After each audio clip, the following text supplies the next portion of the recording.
Ngiyazibulisela ndinamkela emakhaya kwijelo losasazo lwe-MPK TV igama ndinguJessica Bobo ukanti namhlanje siza kunijongisa kumanqaku atshotshe phambili kule mpelaveki sisuka kuyo singaphozisanga maseko masigawule siwarhuqa. Umasipala wasekuhlaleni iAmahlathi ubambe ingxoxo malunga namalungelo abantu abathandana nesini esifanayo kunye nabo baziguqula isini kwiziko iMzwandile Fanti eCumakala. Le ngxoxo ijolise ekuxhobiseni aba bantu malunga neengxaki ezijongene nabo kwaneendlela zokuqobisana nazo. Kanye xa ilizwe loMzantsi Afrika liqaphela inyanga yenkululeko, umasipala wasekuhlaleni iAmahlathi ubambe ingxoxo namhlanje eqaphela amalungu abantu abathandana besisini sinye kunye nabo baziguqula isini abaziwa njengoluntu lwe-LGBTQIA+. Usodolophu uNomakhosazana Nqayi uthi amalungu e-LGBTQIA+ nawo kufuneka zive ekhululekile ekuhlaleni yaye anamalungelo. Ngale nyanga sakhuleka ngayo apha kwathiwa abantu mabathethe eMzantsi Afrika bakhululeke babe ne-freedom of speech. So yiloo nto ibangela uba sikhethe le nyanga ukwenzela uba nalapha kule nkqubo sikuyo namhlanje bakwazi uthetha, bathethe siyazi uba zintoni iingxaki abanazo. Abantwana bethu masibamkele ngolu hlobo balulo and bakhuseleke and zonke into abafanele bazifumana njengabantwana njengento yobana ililizwe ke eli ledemokhrasi. Elizwe ledemokhrasi ke livumele wonke umntu aziqonde enze izinto ngendlela. Itshantliziyo uAyanda Makebenge uthi bayacalucalulwa ekuhlaleni. Ukubukulwa nokunukunezwa kwabantu ngobuni nangokwemo yentlalo yabo. Ndinela moto ke edla ngokuthi xa ndithethayo ke to the key population endiyikhokhelayo that let us preach first humanity before sexuality, ngoba akubalulekanga ukuba ndenzani ebhedini, ndenzani nabani, isini sithini. Into ebalulekileyo ukuba ndingumntu, ndinamalungelo wabantu akhuselekileyo kumgaqo-sekelo wesizwe. uMakebenge ubongoza abazali ukuba mababamkele abantwana babo abathi baziguqula isini okanye bathandane nesini sinye. Kubaluleke kakhulu into yobana ke abazali nabo bazifamiliarize nee-sessions ezikumila kunje, ngoba kulapho khona bazawufundiswa bafundiseke kakuhle in how to deal neemeko ezinje. Kumqulu ke wamalungelo wabantwana ikhona umqolo pha othi abazali banoxanduva lokuba bazi ngobomi babantwana babo, bangayekeli kwisikolo ekubeni basidile nabantwana.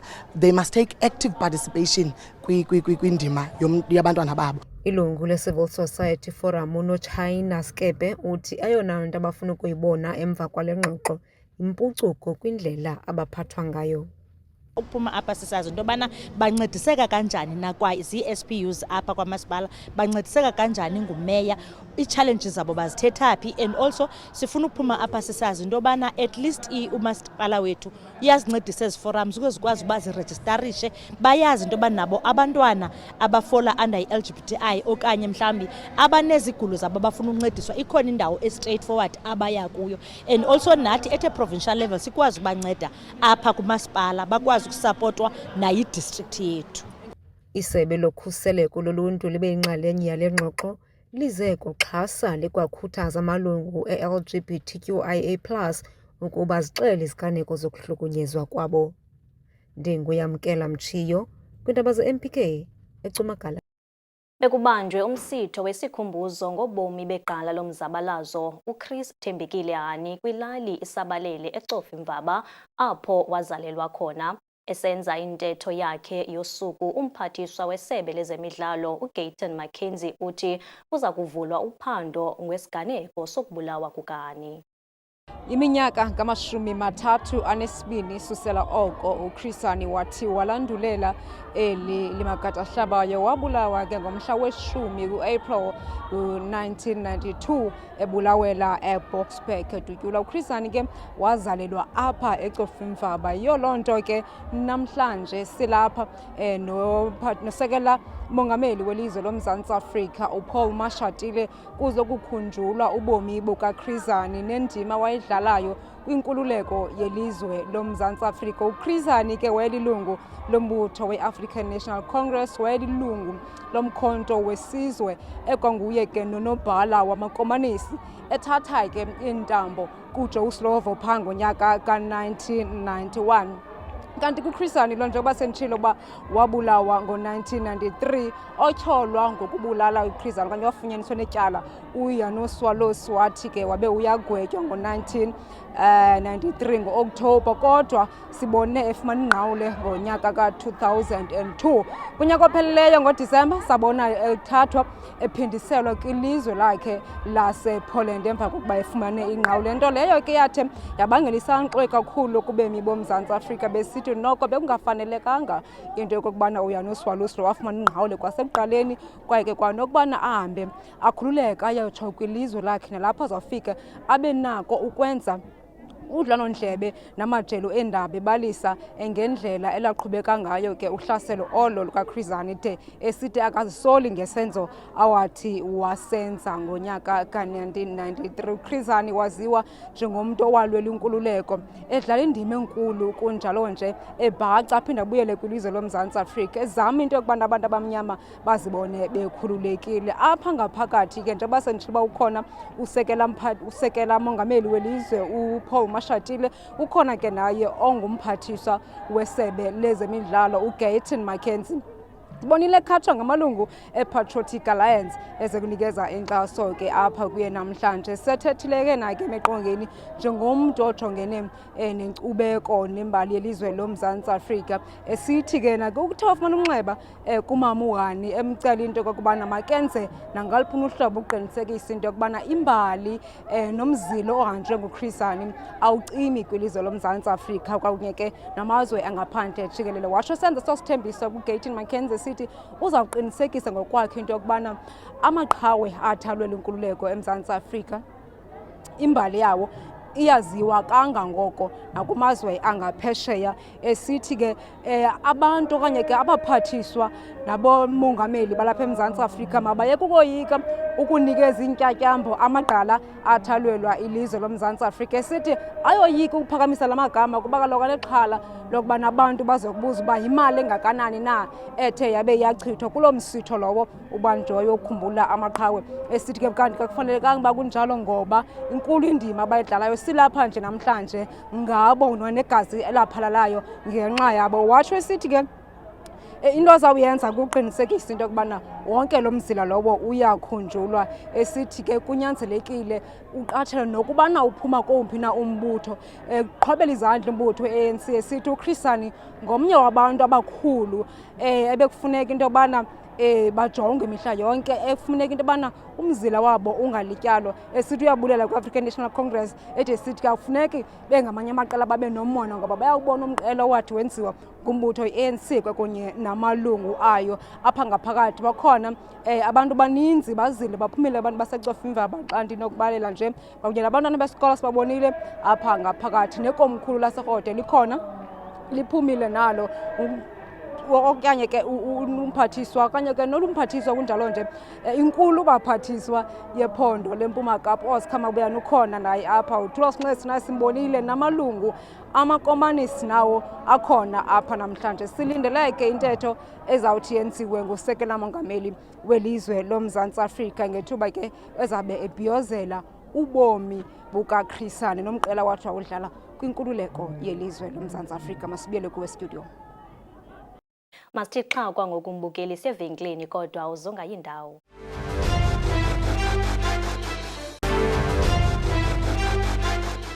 Ndibuyeni kwamkele kwakhona mbukeli osekhaya.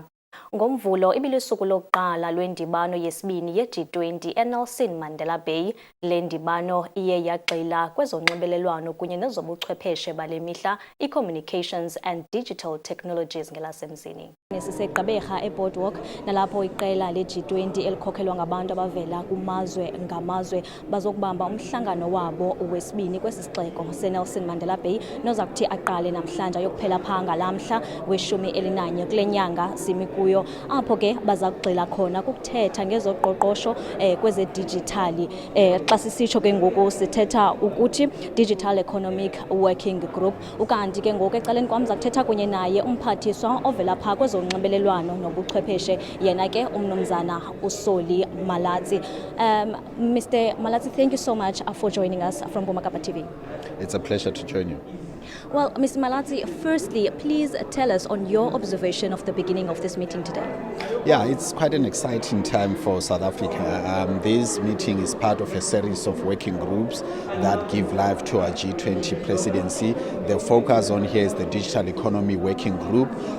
We've had amazing attendance from the members of the G20, 17 of those being in present, 3 joining virtually.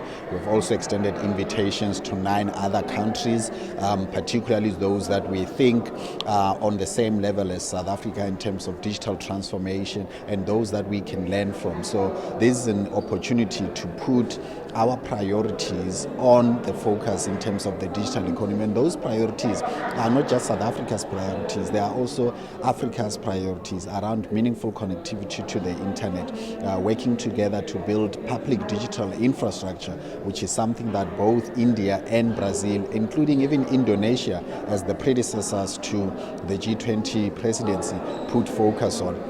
And also the focus on an ethical and AI for good, because AI is the buzzword in digital technology, but we've got a challenge to make sure that we balance the opportunities and the positive side that AI can unlock in making the way we work, the way we communicate, and the way government delivers services much more efficiently, and minimizing, if not eliminating, the potential risks that it can present, particularly around misinformation, deep fakes, and also, abuses of power. Well, Mr. Malatsi, what can the residents of the Eastern Cape, as of course South Africa, can expect after this meeting when it ends? So what they can expect is that South Africa is mobilizing the rest of the world to put a strong focus on meaningful connectivity. We've got over 3 billion people in the world who don't have access to the internet. In South Africa, we've got approximately 23 million people who don't have access to the internet. The G20 Digital Economy Working Group is a group of the top 20 countries in the world coming together to put our heads together to how do we best find solutions that will help ensure that South Africa reaches 100% internet connectivity, and also we close the digital divide. But secondly, that we remove the other barriers that make it difficult for people to communicate digitally, including the cost of smartphones. You and I know that smartphones have become a necessity. We can't even live without them, right? But in the South African context, they are classified as luxury goods, which means that they carry an additional tax. So what we're doing is how can we find ways to remove these barriers to communicate digitally so that we empower any person in any part of the country and the world to be able to access e-learning, to be able to access businesses digitally, and to look for work and even make a living off digital platforms. Well, Minister, just before I let you go, what can the people expect to hear on tomorrow's meeting? Sorry? What can the residents expect to hear on tomorrow's meeting? Okay, so basically there are 2 sets of meetings. The first one obviously starts today, ending on Tuesday. From Wednesday to Thursday, the focus will be on AI. So basically it's about how to find solutions that we can use technology to improve the capacity of government to deliver services, to empower young people to access learning opportunities online, how to empower small businesses to be able to access the economic opportunities that exist to allow them to gain access to markets beyond the boundaries of South Africa and the continent, and to be more competitive. Minister, thank you so much for your time. Lowo ke Zandile ibinguye yena uMinister we-Communication and Digital Technologies esitsho ke into yokubana uqhubekeka nezinsuku abahlali baseNelson Mandela Bay kwakunye noMzantsi Afrika uphela uza kufumana kwaye uza kuba ekwazi ukusebenzisa ubuxhakaxhala bale mihla ngendlela eyiyo. Mandibuyele kuwe. Umasipala wesixeko iBuffalo City uphehlelele inkqubo yokhuseleko ezindleleni kulo masipala ngexesha lePasika. Amagosa endlela kunye namalungu enkonzo yesipolisi eBuffalo City avala indlela eAmalinda eMonti namhlanje. Ezi zezinye zeenzame zabo zokwenza inkqubo zokuxhobisa abaqhubi ezindleleni ngokubaluleka kokulandelwa kwemithetho yendlela. Le nkqubo ijolise ekulweni amanani aphezulu eengozi ngexesha lePasika. Intloko yenkonzo zendlela kulo masipala uQuinton Chetty uthi abaqhubi mabalucwangcise uhambo lwabo. Plan your trip properly. Without planning your trip properly, you might deviate from somewhere else. So we ask motorists to be careful when they're using the road. And that's our plea, because we don't want fatalities too many. Uchethi uthi ukuqhuba phantsi kwempembelelo zotywala ngomnye unobangela weengozi ezindleleni. Safety belts and drunken driving and speed. That is the contributing factors in this. And we're saying that we're going to look at that this Easter weekend. But that's always our priority, is to save lives. And these three main priorities is, like I said, buckle up, don't drink and drive, and also don't speed, because speed kills. As you heard, last week we caught a person that's driving double in a 60 kilometer zone, 103 kilometers per hour. And that person was arrested. Uthi abaqhubi nabo mabathathe uxanduva lokukhusela ubomi babo, balandele imithetho yasezindleleni, kungenjalo baza kujongana nengalo yomthetho. We're not going to hesitate. We're going to prosecute you. If you drive, we're going to arrest you. If you're driving inconsiderate, we're going to arrest you and we're going to take you. And I don't think it's a good feeling. But that is the word out there. Because as much as we have to comply, everybody have to comply with the laws. Those that are non-compliant, especially young youth, that are very reckless on the road, that are dicing on the road, that are spinning on the road, that will not be tolerated by traffic and all the law enforcement agencies. Uchethi ugqibelise ngelithi unethemba lokuba baza kusebenzisana nabaqhubi ukuze kungabikho bantu baphulukana nobomi ezindleleni. Ndinguyamkela Mchiyo kwindaba ze-MPK eMonti. Masithi xa kwakhona mbukelo kwangoku kodwa uzongayindawo.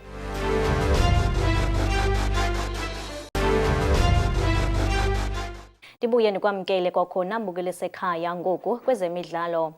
Abafana abaselula abasegqaberha nabangabadlali bebhola ekhatywayo batyunjelwe uyakubonisa ngezakhono zabo phesheya, nalapho bangathi babesethubeni lokuba bachongelwe ukudlala amaqela asephesheya. Uluviwe noMthandazo Ngcovu abaneminyaka eli-18 nabangaseMotherwell bachongelwe ukuthatha inxaxheba kuvavanyo kwitumente yendebe eManchester eNgilane. Ukukhetha kwabo kuza emveni kweminyaka bedlala ibhola. Ndicinga uba amathuba amaninzi like singawufumana kwela cala and awekho amathuba like kule ndawo endihlala kuyo yabo, and ingahlawumbi ingayenza neteam like motivate nabantwana abahlala apha yabo babone young footballers ba akhona banga ingazukwenzeka like eliphupho labo lodlala ibhola yabo. Ndinqwenelayo bhuti wam ngeske ndibone ukuhle kwenzeka kum, ndisucceed kulaa trial eza kwenzeka phana, njengoba ndiyithanda ibhola bhuti wam. Lukhulu bhuti wam njengoba ndiyithanda ibhola nabazali bangisapota kakhulu, njengoba itime yangisapota kakhulu, itime kwiinto zebhola zam, inika kwinto ibus fare manditsho, ya iyasapota kakhulu nabazali bam time nefamily yam yonke bhuti wam. Yabo ishows uba bayasapota kule nto siyenzayo, basinqwenela ukuhle uba masisucceed kule nto siyenzayo bhuti wam. Nangona aba badlali bevuyela eli thuba, kodwa badinga imali engama-40,000 eerandi ukuthatha inxaxheba kolo khuphiswano lwaphesheya. Bathi bayasokola ukuyidibanisa le mali, badinga inkxaso. Omnye umdlali webhola oselula waseNew Brighton, uLukhanyo Botha, naye oneminyaka eli-18, naye yasokola inkxaso ekuthatheni inxaxheba kukhuphiswano lweDana Cup eDenmark kulo nyaka. I'm a passionate soccer player, Godman. I work hard. I wake up kusasa, niyame nojima. I have big dreams about myself. So they told to me it means a lot. So mna I would love abantu bahlangane neGodmanam bandonatele senze le dream yam into a reality, ngoba to me it means a lot because I've always wanted to play overseas internationally. So to me leto it's a big opportunity kum as a person, and xa as a soccer player unemaphupho, xa kufika le opportunity yinto ufumanise ubana nakanjani funeka yenzekile, and indeed iza kwenzeka Godman. Aba badlali bakhuthaza ontanga babo bazibandakanye kwezemidlalo. It's through hard work and discipline and dedication So ngalo mazwi lowo. And also the education is also important, in as much as bana ibaleke ngantoni xa ibhola idropa, uyazi bana unayo i-backup yakho nayo for bana ufumane umsebenzi, loo nto leyo yabo rhulumanam xa ibhola ingenzeki. So nayo i-education ibaluleke ngaloo nto as i-soccer players rhulumanam. Ndifuna mna ubonisa young footballers ba akhono like ubone ndibamotivate nabantu abatshaya ii-drugs nabo ba like baphume kulaa nto bayenzayo, because nam sendisuka phaa kulaa nto yabo ii-drugs. Also like bone ndimotivate bhuti wam yabo, bamotiveyitheke ndibe ngumzekelo apha e-ereni yam yabo nalapha eBhayi yabo. Youngsters, young footballers bamasijonge uba iyenzeka le nto, if you trust and believe iyenzeka le nto bhuti wam. For abazali bethu is to provide into ezintle for bona. Like if you succeed, if you become a professional footballer, sibenzele into ezintle, sibakhuphe kule environment sihlala kubo, because it's not safe apho kubo sihlala kuzo bhuti wam. Bhuti wam. Abazali baba badlali banqwenela ukuba abantwana babo balifumane uncedo. Ngoko ke benento eyitho ebheka ngapha kolwandle, singabazali ke ndizawuthi singabazali ngoba yondim ndedwa, sibanqwenelela impumelelo, sibanqwenelela i-success kuyo yonke into eyenzeka esportini, ngoba phandle apha kusekho kuhle ngoku. Kodwa ke kuyo yonke loo nto leyo bakwazile umamela bakule ndawo bakuyo, especially nakwiilokishi, kwiindawo ezikuzo, because ke bakwiilokishi. Sihleli ke sobayithiwa apha endlini, uLokhanyo senge song wabhesta into song, wena Nkosi uyazi, wena Nkosi. We sang like we worshipped bana wena Nkosi uyazi. Ndla uthi kuye bana Khanyo, no man can thwart the plan of God. If ifuneke yenzekile lento iza kwenzeka. uThixo uyasinika iminqweno yenhliziyo zethu, andithi so umnqweno wam bana lento azimisele ukuyenza uThixo ayiphumelelise. Yabona nantso qha into endiyifunayo for yena. Phakathi ndiyacela uba usincedise, ngoba kaloku sicela uncedo apha kumphakathi ba usincede ngento ezifana ne-donation, senzela into yokuba bazokwazi ukukhuthazeka baphumelele, kuba kaloku abantwana kwixesha elikhoyo konakele phandle apha ziziyobisi. Ngoku kamnandi xa bezikhipha bhizi ngosoloko besenza isport, akulula into yoba ke ngoku iindlebe ezithe saphandle apha nenzwane zabo. Itumente Dana Cup eDenmark iza kudlalwa ngenyanga yeKhala, ze indebe yeManchester eNgilani idlalwe ngenyanga yeThupha. Kwiindaba ze-MPK TV ndinguLinge Gcwabe eGqeberha. Ukanti ngokumbukeli bekangako besokuphathele kona kwezi indaba zanamhlanje, kwelamicala ndinguJessica Bobo negqiza le-MPK TV ebamba ngazo zozibini.